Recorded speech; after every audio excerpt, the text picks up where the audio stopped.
दोस्तों, मेरा नाम रतन है। मैं ट्रक ड्राइवर हूँ। ट्रक चला करके अपना घर का भरण पोषण का काम करता था, जिसमें मेरी माता, मेरे पिता और एक छोटी बहन, जिसकी मुझे शादी की चिंता बहुत सता रही थी। हालांकि मेरा भी शादी का उम्र हो चुका था। यूँ कहा जाए कि मेरा उम्र तो अब निकलता जा रहा था, लेकिन गरीबी में ऐसी चीज़ होती है कि मेरी हालत ख़राब हो गई थी। सबसे बड़ी टेंशन जो थी, मेरी छोटी बहन की शादी। मैं बेशक कुंवारा रह जाता, लेकिन बहन को अपने घर पर कुंवारा तो बैठा नहीं सकता था। यही सब सोचते सोचते मैं अपना ट्रक अब गोदाम से निकाल चुका था। रात का करीब 11 बज रहा था। ये मेरा आखिरी चक्कर था आज का डेट का। मैं एक फैक्ट्री में मजदूर था, ट्रक ड्राइवरी का काम करता था, और दिन भर में 3 चक्कर तो हमारे गोदाम से और फैक्ट्री का लग ही जाता था। और 2 चक्कर मैं तो निपटा चुका था। ये लास्ट चक्कर था। ऐसी लास्ट चक्कर से मुझे कुछ एक्स्ट्रा आमदनी हो जाती थी, और वही आमदनी मैं अपने बहन की शादी के लिए बचा के रखता था।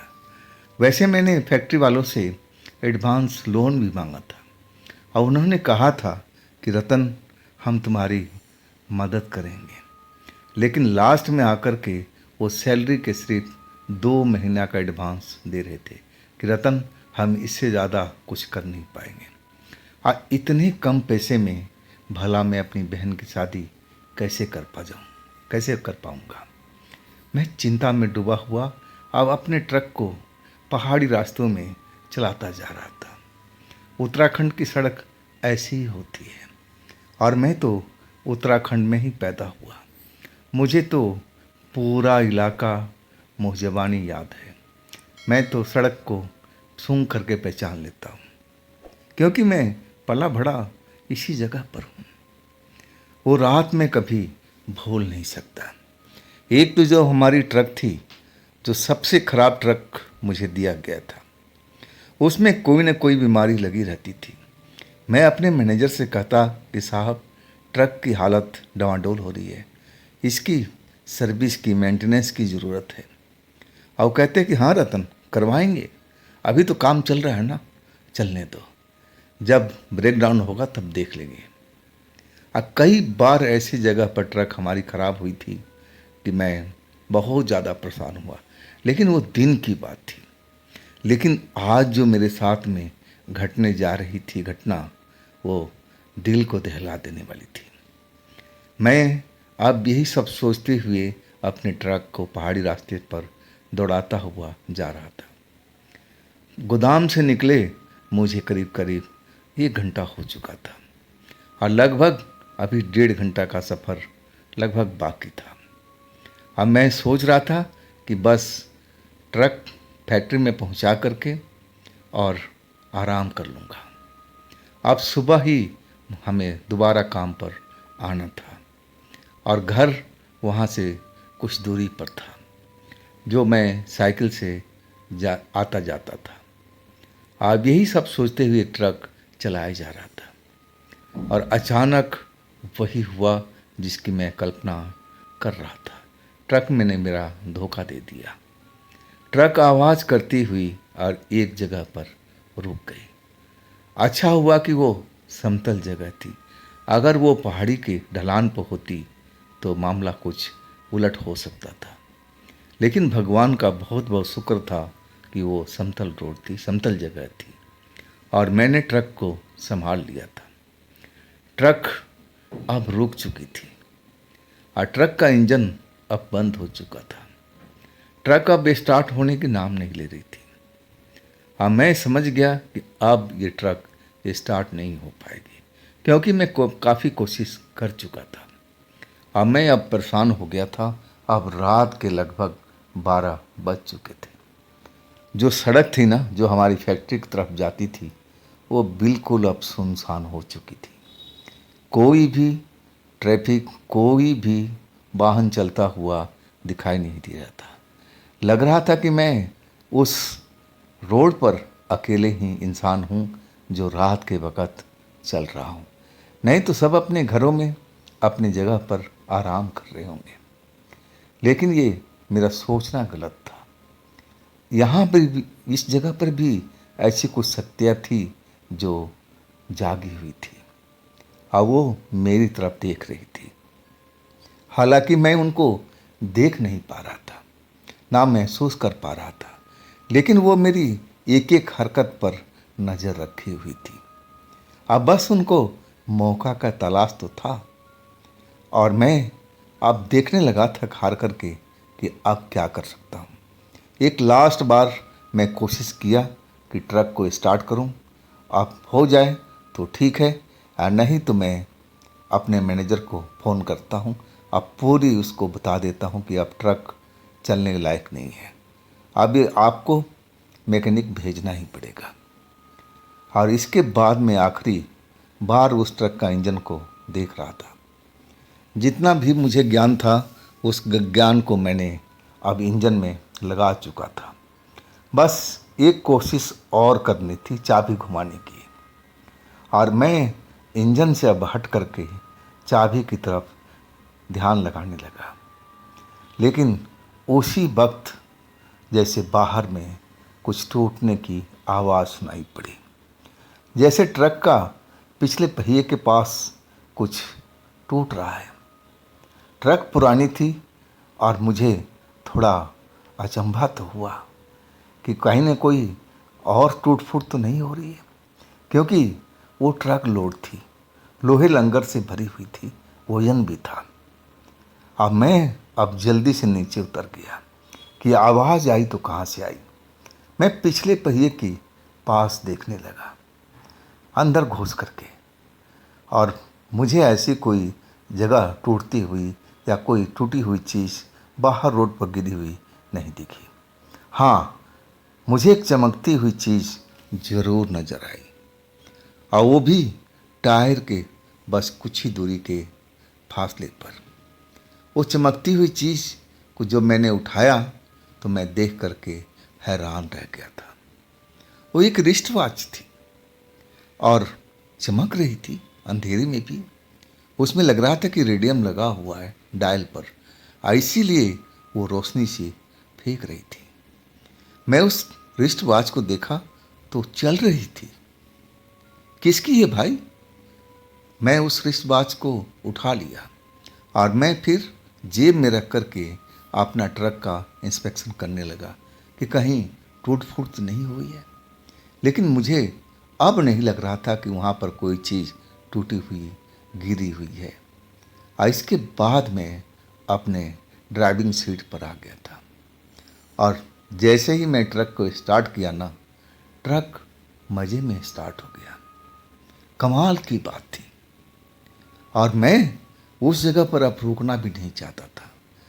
लोग बाग बताते थे, हमारे साथी ट्रक ड्राइवर, कि ये जो सड़क है रात में अपना रंग रूप बदल लेती है। ये पहाड़ी रास्ते जो कब क्या हो जाए कुछ कहा नहीं जा सकता। और उन लोगों का कहना था कि इस रोड पर आत्माएं अपने खेल दिखाती रहती है। लेकिन मैंने आज तक कभी भी किसी आत्मा को देखा तक नहीं था। लेकिन डर ज़रूर लगता था कि कहीं कोई आत्मा निकलकर मेरे सामने आ जाए, तब क्या होगा। मैं खौफ में भर जाता था। एक तो हम ट्रक ड्राइवर थे और दूसरा मैं अकेला ट्रक चलाता था। मेरा जो मैनेजर एक असिस्टेंट भी नहीं देता था, कहता था कि 3 घंटे का तो सफ़र है, उसमें तुम्हें असिस्टेंट भी चाहिए, अपना काम खुद ही किया करो। और मैं अब वही सोचते हुए अपना ट्रक आगे की तरफ बढ़ा लिया। और तभी मुझे कुछ एहसास हुआ कि मैंने कुछ देखा है। रोड के दाहिने साइड पर मुझे वहाँ पर कुछ हिलती डुलती हुई चीज़ नज़र आई, जो एक इंसानी शक्ल की तरह दिख रही थी। और जैसे ही मैं दोबारा खिड़की से बाहर झांक कर देखने लगा तो मुझे एक औरत जैसी शक्ल दिखाई पड़ी। और इसके बाद वो औरत पहाड़ी में, कहीं जंगल में, ना जाने कहाँ गुम हो चुकी थी। मैं अब लगा कि मेरे मन का फितूर है। इतनी रात को इस सड़क पर कौन हो सकता है? कोई नहीं होगा। ये मेरे मन का फितूर है और कुछ भी नहीं है। और इसके बाद मैं अपना ट्रक आगे की तरफ दौड़ाने लगा था। मुझे जल्द से जल्द अपनी फैक्ट्री पहुंचना था और ट्रक को लगा देना था। और इसके बाद मुझे अपनी साइकिल उठानी थी और अपने घर पहुंच जाना था। मुझे नींद भी लग रही थी और भूख भी लग रहा था। और तभी मुझे उस घड़ी का ध्यान आया, रिस्ट वॉच की, जिसको मैंने ऊपरी जेब में डाल रखा था। और मैं ट्रक ड्राइविंग करते हुए और अपने जेब से रिस्ट वॉच को निकाला तो देखा कि उसमें टाइम, घड़ी तो चल रही थी लेकिन टाइम कुछ ज़्यादा ही आगे बता रही थी। हालांकि अभी 12:30 के आसपास का टाइम होगा, लेकिन उसमें 1 घंटा आगे का समय चल रहा था। घड़ी चल रही थी, टिक टिक टिक टिक आवाज़ भी आ रही थी। और मुझे वो घड़ी देखने में अच्छी भी लगी। और पुरानी तो थी, लेकिन उसमें जो चमक थी वो ख़त्म नहीं हुई थी, एकदम नई जैसे मुझे लग रही थी। हाँ, उसका जो चमड़े का फट्टा था वो कई जगह से खराब हो गया था, लेकिन पहनने लायक था। मैं सोचा कि चलो, मुझे एक रिस्ट वॉच मिल गई, समय मैं आराम से देख पाऊँगा। और वैसे मैं अपने ट्रक में एक छोटा सा घड़ी कैबिनेट पर लगा रखा था और उसी से मैं अपना समय देखता था कि चलो, अब रिस्ट वॉच आ गई, मिल गई, ना जाने किसकी है और कोई इसको अब कौन पूछता है, मैं इसको अपना ही समझ लूँगा। और अपने हाथ में बांध लिया था। बांधते टाइम मुझे लगा कि पूरा शरीर मेरा एक बार कांप गया हो। मुझे लगा कि ठंडी का हवा का झोंका खिड़की से आया होगा और इसलिए मेरा बदन कांप गया होगा। ऐसी कोई विशेष बात नहीं थी। और इसके बाद मैं ट्रक दौड़ाता रहा और फैक्ट्री पहुंच गया था। फैक्ट्री पहुंचने के बाद सुपरवाइज़र को बता दिया कि आज का चक्कर मेरा ख़त्म हो चुका है और ये आखिरी माल है आज का, आप चेक कर लो। आप फिर मैं अपने घर की तरफ निकल रहा हूँ, क्योंकि अब कुछ देर में अब सुबह होने की आसार थी। मैं अब आराम भी करना चाहता था, भूखा भी था। आज जल्दी से साइकिल निकाला और फिर थोड़ी दूरी पर किराए का मेरा वो घर था, जिसमें हम परिवार सहित रहते थे। और इसके बाद मैं अपने घर पहुंच गया था। मेरी माँ जब तक घर ना पहुंच जाऊं वो जागती रहती थी। और जैसे ही मैं घर पहुंचता ना तो मुझे देख करके वो खुश हो जाती और कहती कि बेटा भूखा होगा ना। मैंने कहा हाँ माँ, बहुत ज़ोरों की भूख लग रही है। और वो मुझे गरम गरम रोटियाँ रात को देती थी बना करके। और भरपेट खाना खा करके आराम से सो जाता था। और फिर सुबह वही फैक्ट्री का काम, वही सब, ट्रक इधर से उधर चलता रहता था। लेकिन उस रात मैं खाना खा करके और यही सोच रहा था अपने बिस्तर पर पड़े हुए कि इतने कम पैसे में मेरी बहन की शादी कैसे हो पाएगी। मैंने भी कुछ पैसा जोड़ रखा था, लेकिन शादी में लगभग 1.5 लाख के आसपास का एस्टिमेट मैंने बना रखा था। उससे कम बजट में मेरी बहन की शादी हो ही नहीं पाती, जितना मैंने सब कुछ समझ लिया था। आप अपने मन में सब हिसाब लगाते कि मेरे पास कितना पैसा है और जो हमारी फैक्ट्री का मैनेजर देगा 2 महीने की सैलरी, अगर उसको मैं जोड़ करके देख लूँ तो लगभग 50,000 के आसपास हो जाता है। मतलब 1 लाख रुपए की मुझे और ज़रूरत थी। और 1 लाख रुपए आएगा कहाँ से भाई? अगर ये वक्त पर पैसा मुझे नहीं मिला तो मेरी बहन का रिश्ता भी टूट सकता था। और यही सोच करके मैं परेशान था। नींद बहुत ज़ोरों से आ रही थी, लेकिन जैसे ही सोने की कोशिश करता मेरी बहन का चेहरा मेरी आंखों में नाचने लगता। और कब नींद आ गई मुझे पता ही नहीं चला। मैं जब नींद में गया ना तो एक ख्वाब देख रहा था। मैं देख रहा था कि जहाँ मेरी ट्रक खराब हुई है ना, मैं उसी जगह पर हूँ। और ट्रक वाकई में मेरी उसी जगह पर ख़राब हुई थी और उसी जगह पर मैं परेशान इधर से उधर घूम रहा हूँ। मैं मदद मांगने के लिए तैयार बैठा हूँ, कोई मेरी मदद कर दे, मेरी ट्रक को स्टार्ट कर दे। और मैं परेशान कभी इधर कभी उधर घूम रहा हूँ। और तभी एक लड़की वहाँ पर खूबसूरत दिखाई देती है, एकदम उजले कपड़े पहने दूध की तरह। अब मेरे पास आती है और कहती है कि तुम इधर उधर क्या ढूंढ रहे हो, क्या तुम्हें चाहिए, किस चीज़ का मदद चाहिए। मैं कहने लगा कि देखिए मेरा ट्रक खराब हो गया है और मैं बहुत परेशान हूँ। वो लड़की कहने लगी कि देखो परेशान ना हो, मैं तुम्हारी परेशानी समझ चुकी हूँ। तुम सबसे ज़्यादा अपनी बहन के रिश्ता के लिए परेशान हो रहे हो ना, बोलो बात सही है ना। मैं कहने लगा आपको कैसे पता। वो मुस्कुराती हुई कहने लगी कि मुझे तुम्हारे बारे में सब जानकारी है, अब तुम परेशान होने की ज़रूरत नहीं है। और वो लड़की मुझे एक रिस्ट वॉच अपने पास से निकाल कर देती है और कहती है नौजवान तुम इसको पहन लो और इसके बाद सब कुछ सही हो जाएगा।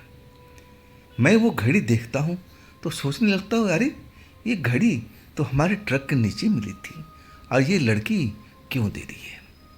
मैं कुछ समझ नहीं पा रहा था, सपना और रियलिटी में कुछ फ़र्क नहीं कर पा रहा था।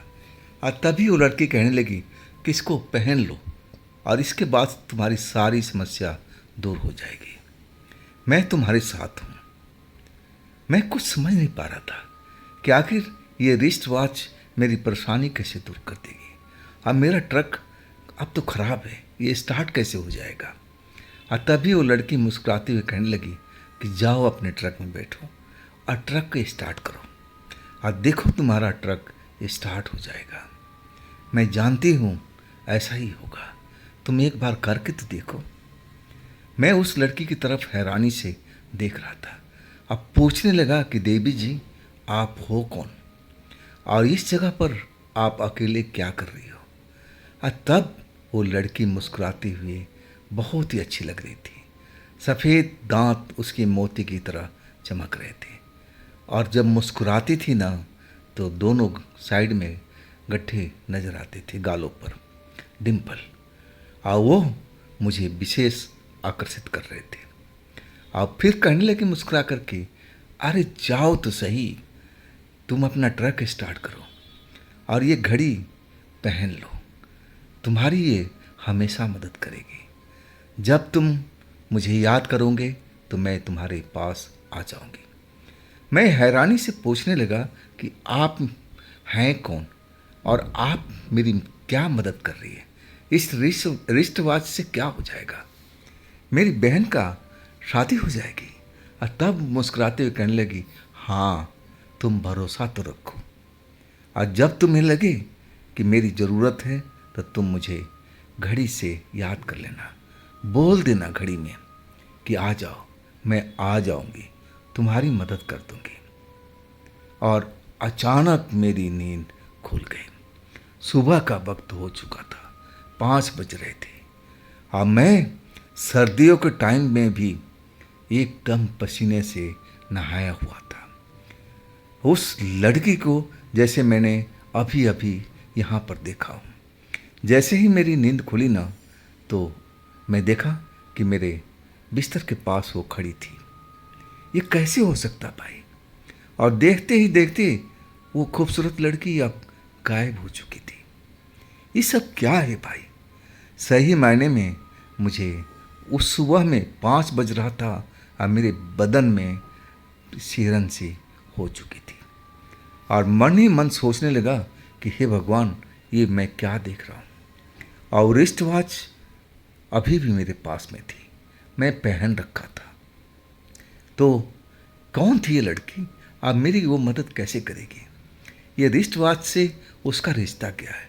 मैं मन ही मन अब कुछ अलग सोचने लगा और कहने लगा, अपने मन को समझाने लगा कि अरे भाई रतन, तू दिन भर परेशान रहता है, यही सब उल्टा सीधा तू सोचता रहता है।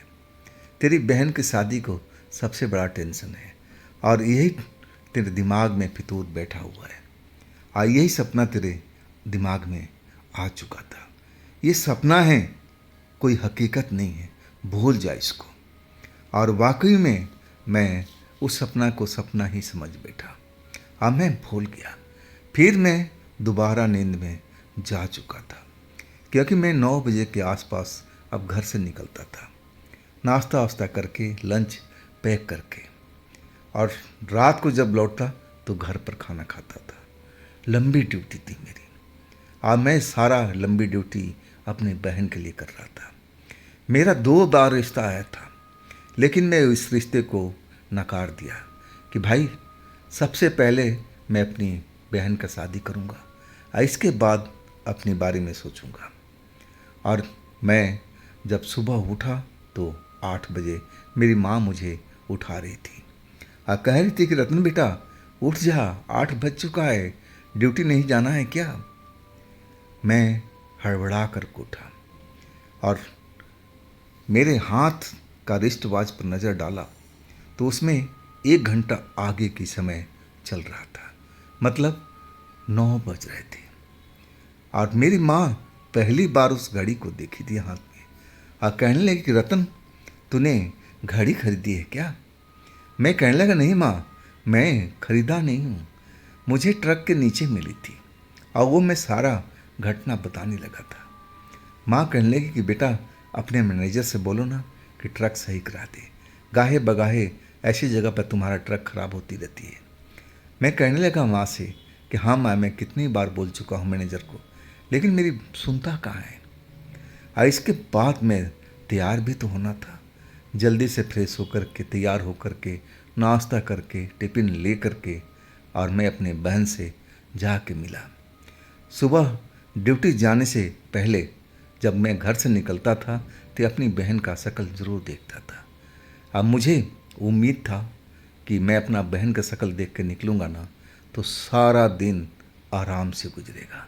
मैं हर रोज़ की तरह अपनी बहन को देखा, मुस्कुराता हुआ चेहरा, और फिर अपने काम पर निकल गया था। साइकिल लेकर के फैक्ट्री पहुंचा और जैसे ही साइकिल स्टैंड पर खड़ा किया और एक बंदा आया कि रतन, मैनेजर साहब बुला रहे हैं। मैं हैरान था भाई कि मैनेजर साहब इतना जल्दी किसी को बुलाते नहीं थे, और सुबह सुबह क्या हो गया, ज़रूर कोई बुरी खबर होगी। और वो बुरी खबर के लिए मैं अब तैयार हो चुका था। लेकिन जब उनके ऑफिस में गया ना तो उनके चेहरे पर एक मुस्कुराहट थी, मतलब मामला कुछ बिगड़ा हुआ नहीं था। नहीं तो चेहरा उनका कुछ अलग किस्म का होता था जब वो गुस्से में होते थे, लेकिन चेहरा शांत था और मुस्कुरा रहा था। मैं जाकर खड़ा हो गया और तब मैनेजर साहब बड़े आराम से, प्यार से कहने लगे, रतन बैठो ना, तुमसे कुछ बात करनी है। मैं डरते डरते बैठा कि लग रहा है कोई बुरी खबर है, लग रहा है कि मेरी नौकरी गई। मैं थोड़ा दहशत में आ चुका था कि अभी मेरी बहन की शादी होनी है और नौकरी चली गई तो इतनी जल्दी से मिलेगी नहीं, फिर मैं क्या करूँगा, यही सब सोच रहा था। और मैनेजर साहब कुछ काम में व्यस्त थे और उसके बाद अपना काम निपटा करके मेरी तरफ घूमे और कहने लगे, रतन अब तुम खुश हो जाओ। मैं हैरानी से अब देखा मैनेजर साहब की तरफ कि बात क्या है भाई। तब मैनेजर साहब कहने लगे कि देखो रतन, तुमने एप्लीकेशन दिया था ना कि मेरी बहन की शादी है और उसके लिए 1 लाख रुपये एडवांस के तौर में चाहिए लोन की तरफ में, और हमारे मालिक ने तुम्हें 2 महीने के लिए जो एडवांस था सैलरी का वो अप्रूवल किया था। लेकिन मैंने रिक्वेस्ट भेजा था, मैं जानता हूँ कि तुम मेहनती लड़के हो और हमारी कंपनी के लिए बहुत ज़्यादा मेहनत करते हो और सबसे ज़्यादा वफादार बंदे हो। मैंने दोबारा मालिक को समझाया कि साहब इसको पैसा देना चाहिए। आज देखो वो मेरी रिक्वेस्ट को मान गए। अब तुम्हारे लिए 1 लाख रुपया मेरे पास में तैयार है, जब चाहिए आप ले जाओ, अभी चाहिए अभी ले जाओ। मेरी तो आवाज़ ही बंद हो गई थी कि भैया ये जादू हुआ तो कैसे? ये तो 2 महीने से ज़्यादा के मुझे एडवांस नहीं दे रहे थे, आखिर ये करिश्मा हुआ कैसे? लेकिन ये करिश्मा हुआ था ना। अब मैं जानता था कि पैसा ले लेना ही उचित रहेगा, नहीं तो इनका कब ईमान बदल जाए कुछ भी पता नहीं। अब मैं कहने लगा हाथ जोड़ते, साहब दे दीजिए, मुझे इस पैसे की ज़रूरत है और तभी तो मैं अपनी बहन का हाथ पीले कर पाऊंगा। पैसा मिलते ही मैं सब तैयारी शुरू कर दूंगा। मैनेजर साहब हंसते हुए कहने लगे, अरे लो ना भाई, ये तुम्हारा ही तो पैसा है, मेरे पास भी पड़ा हुआ और तुम्हारे पास तो काम आएगा ना। और इसके बाद लाख रुपए के गड्ढे मुझे निकाल करके दे दिए। मेरे लेते हुए हाथ कांप रहे थे, मुझे यकीन ही नहीं हो रहा था कि वास्तव में ऐसा भी होगा, लेकिन वो सच था और सही मायने में बहुत खुश था। और मैनेजर साहब कहने लगे कि देखो रतन, मैं जब सुबह आया था ना तो ट्रक का हालत मैंने देखा था, वाकई इसकी मरम्मत की ज़रूरत थी। और ऐसा करो, तुम 2 दिन के लिए आराम कर लो, तुम्हें अब छुट्टी करने की ज़रूरत नहीं है। जाओ, मेरी तरफ से मैं 2 दिन का छुट्टी देता हूँ, जब तक ट्रक तुम्हारा रिपेयर होकर ना आ जाए। और 2 दिन के बाद आकर ड्यूटी ज्वाइन कर लेना। ये पैसा मैं काटूंगा नहीं, और तब तक तुम अपनी बहन की शादी की तैयारी भी कर लो। और सुनो, कुछ कम बेसी हो जाए ना तो मेरे को कान में बोल देना, मैं वो भी देखूंगा, मालिक से बात करूंगा। मैं तो एकदम गदगद हो गया था। मैनेजर साहब का व्यवहार ही बदल गया था। वो तो बड़े रूखे शब्द में मुझसे बात किया करते थे, लेकिन ये सब हुआ तो कैसे हुआ, ये करिश्मा कैसे हुआ? और मैं खुशी खुशी पैसे को अब अपने थैले में रखा और साइकिल उठाया और सीधा दौड़ाते हुए अपने किराए के घर की तरफ पहुंच गया। माँ मुझे देखी सबसे पहले और कहने लगी, अरे रतन, खैरियत तो है बेटा? क्या हुआ बेटा, नौकरी तो नहीं छूटी ना? माँ को चिंता नौकरी की सताती रहती थी। मैं मुस्कुराते हुए कहने लगा कि नहीं माँ।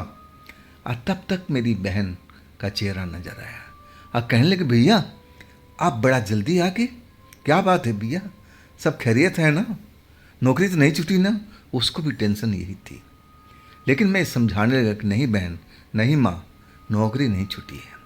और माँ के आंचल में वो 1 लाख रुपए का बंडल मैं डाल दिया कि लो माँ, और मेरी बहन की शादी अब हम धूमधाम से करेंगे।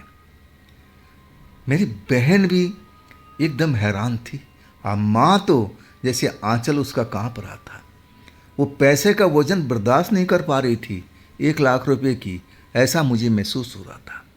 और मैं अपनी माँ को अपनी बाहों में समेट लिया और माँ चलो घर के अंदर, इस पैसे को सुरक्षित रखो और हम 2 दिन के अंदर में सारा तैयारी कर लेंगे और इसके बाद हम डेट भी फिक्स कर लेंगे और फिर हम 2-3 दिन की छुट्टी लेंगे और धूमधाम से अपनी बहन की शादी करेंगे। अब हमारे घर का जो माहौल था ना, पूरा बदल चुका था। अब लग रहा था कि खुशी और हमारे घर में लौट आई है, रौनक ही रौनक अब नजर आ रहा था। और तभी मेरी घड़ी पर नज़र पड़ी, उसमें हमेशा 1 घंटा टाइम आगे चलता था। हालांकि मैं 2 बार उस घड़ी को टाइम सेट किया था, लेकिन कुछ देर तक तो सही चलता था और जब भी मेरी आँख इधर उधर होती थी मैं भूल जाता था और तब देखता था तो टाइम 1 घंटा आगे ही चलता था। चाहे आप पीछे कर लो चाहे आगे कर लो, लेकिन समय 1 घंटा बाद का ही बताता था। मैं समझा कि इसमें कोई न कोई कमी है, मैकेनिक को दिखाना पड़ेगा।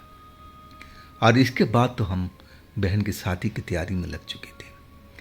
पूरा जो भी परचेज करना था अब हम कर करके आ चुके थे।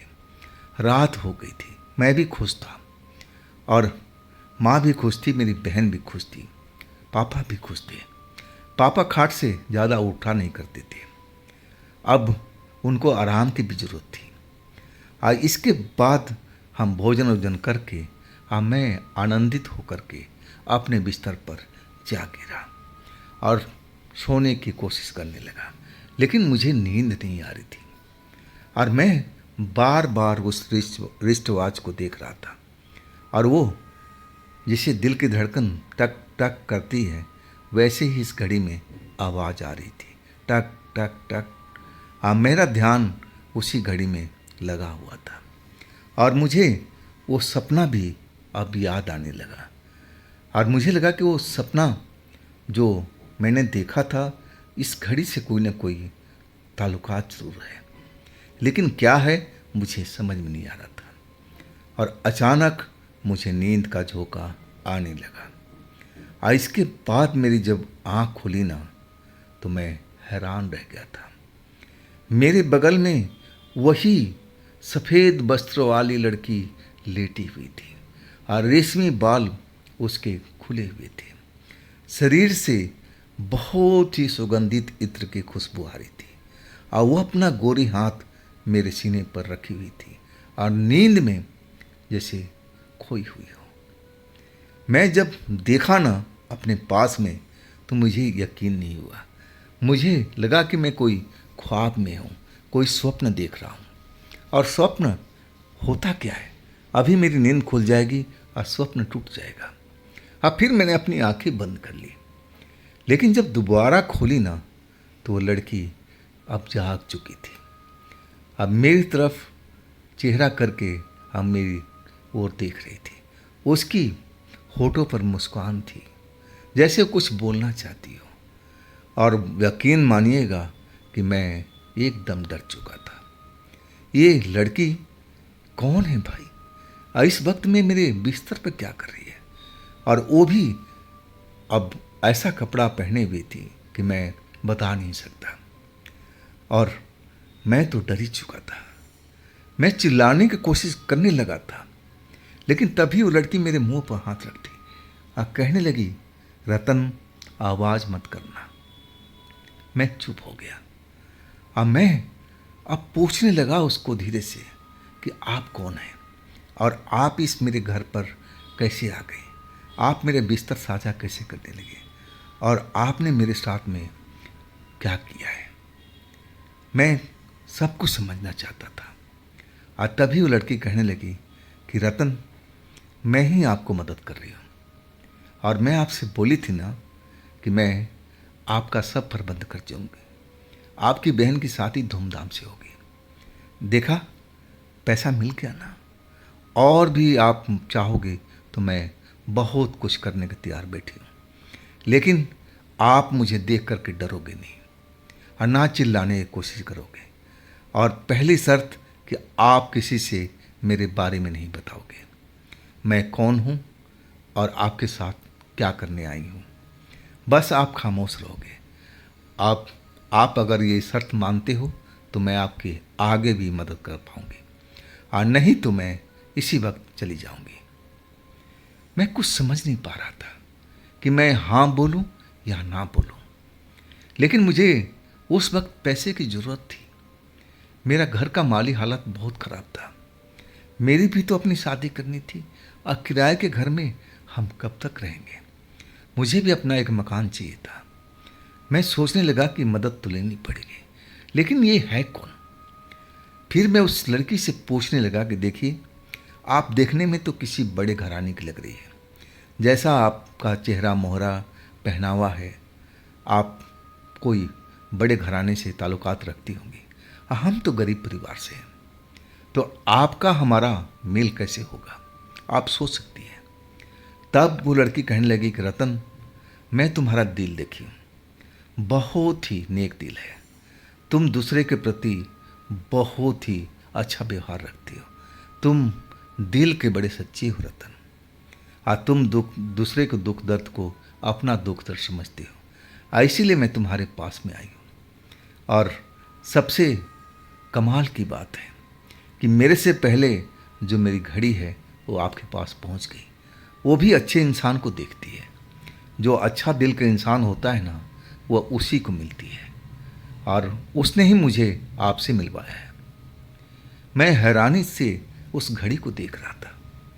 वाकई में उस घड़ी में टिक टिक टिक टिक टिक टिक कुछ ज़्यादा ही याद चल रही थी। और मैं हैरान था, ये घड़ी और ये लड़की दोनों में आखिर मेल क्या है? कौन है दोनों ये? अब मेरे पास ये क्यों आ गए?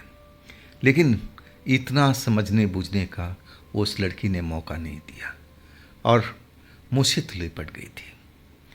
और इसके बाद ऐसा लगा कि मैं अब आसमान में उड़ता चला जा रहा हूँ, और फिर मुझे गहरी नींद आ गई थी। सुबह माँ ने दरवाज़ा अब पीटना शुरू किया।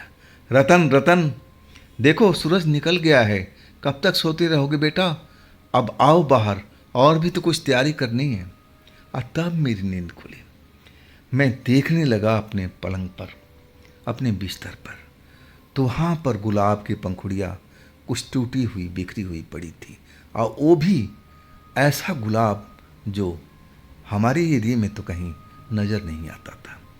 वो पिंक भी था और सफ़ेद भी था, ऐसा पत्ती गुलाब की पंखुड़ी थी वो।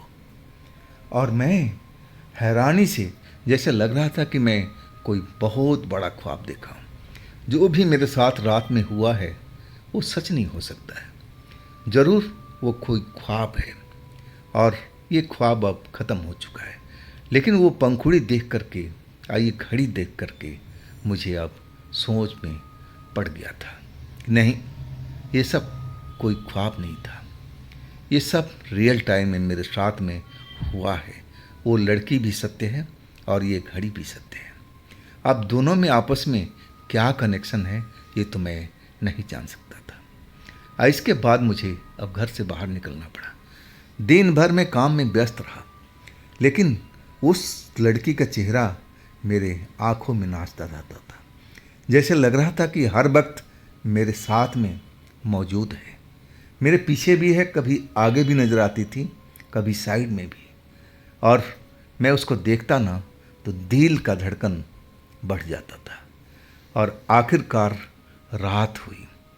अब सारा सामान हमारा घर की शादी की तैयार हो चुका था, और हमने शादी का डेट भी अब फिक्स कर दिया था, जो कि 1 महीने के बाद का था। हलवाई से लेकर के टेंट तक सारा कुछ प्रबंध हो गया था। मात्र अब 25,000 रुपये की कमी हो रही थी, जो मेरे बजट से बाहर जा रहा था। और वही सब सोचते हुए मैं अपने बिस्तर पर आ गिरा। अब मुझे लगने लगा कि अब वो लड़की नहीं आएगी। अब उसका क्या काम है, अपना मतलब तो निकाल चुकी है। अब मेरे पास ये घड़ी ही है। चलो कोई नहीं। अब मैं घड़ी से ही बात करने लगा कि देखो, जब से आप मुझे मिले हो ना, तब से मेरा दिन भाग्य बदलता जा रहा है। अब देखो, मेरी बहन की शादी का पूरी तैयारी हो चुकी है। बस मात्र मुझे 25,000 रुपये की ज़रूरत है। अगर ये इंतज़ाम हो जाता तो मेरा तो काम ही सफल हो जाता। इसके बाद मुझे नींद आ गई थी। जब नींद मेरी खुली ना, तो सुबह का करीब 3 बज रहा था, और मुझे लगा कि मेरे बगल में कोई ज़रूर लेटा हुआ था। और जैसे ही मैं आँख खोल के देख रहा हूँ तो मुझे कोई नज़र नहीं आया।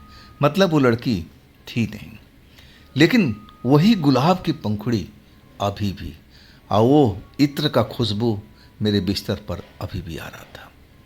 और सिरहाने पर एक पैकेट रखा हुआ था, पुराना सा, जैसे लिफाफा होता है, और वो पुराना लिफाफा रबर बैंड लगाया हुआ। और जैसे ही मैंने लिफाफा को उठाया ना, तो वजन सा लगा। मुझे लगा कि इसमें कोई पुरानी चिट्ठी पत्री कागज़ वगैरह होगा, और इससे ज़्यादा कुछ होने वाला नहीं है। और ये आया कहाँ से? ये माँ का काम हो सकता है। माँ ही ऐसा काम करती रहती है, पुराने चीज़ों को इकट्ठा करके रखती रहती है। शायद वो बताना भूल गई होगी कि रतन देख लेना, इसमें कोई तुम्हारे काम का चीज़ तो नहीं है। कई बार ऐसा करती थी। और मैं उस रबर बैंड को हटा करके लिफाफा खोला तो मैं हैरान रह गया था। उसमें 25,000 करारे करारे नोट थे। मेरा तो हाथ कांपने लगा कि हे प्रभु, मैंने तो घड़ी से बात किया था और ये घड़ी मेरी बात सुन भी लिया, ये पैसा भी आ गया, आखिर आया तो कैसे? तभी मुझे गुलाब की पंखुड़ी नजर आई। अब मुझे समझते देर नहीं लगा कि ये सब उसी लड़की का माया है और वो मुझसे अब जो चाहती थी वो तो ले रही थी, लेकिन उससे आगे क्या होगा, मेरा भविष्य क्या होगा? ये लड़की कोई जादूगरनी है, कोई चुड़ैल है, कोई आत्मा है, मुझे कोई नुकसान तो नहीं पहुंचाएगी? मेरे परिवार को कोई नुकसान तो नहीं होगा? क्या इससे मैं लंबे समय तक संबंध रख पाऊंगा? कहीं मेरे मन में जो विचार थे अब मेरे दिमाग में घूम रहे थे कि क्या इस संबंध को हमें तोड़ना चाहिए, इस घड़ी को मैं कहीं दूर फेंकाऊं तो काम खत्म हो जाएगा। यही मैं सोच रहा था और तब तक सुबह हो चुकी थी।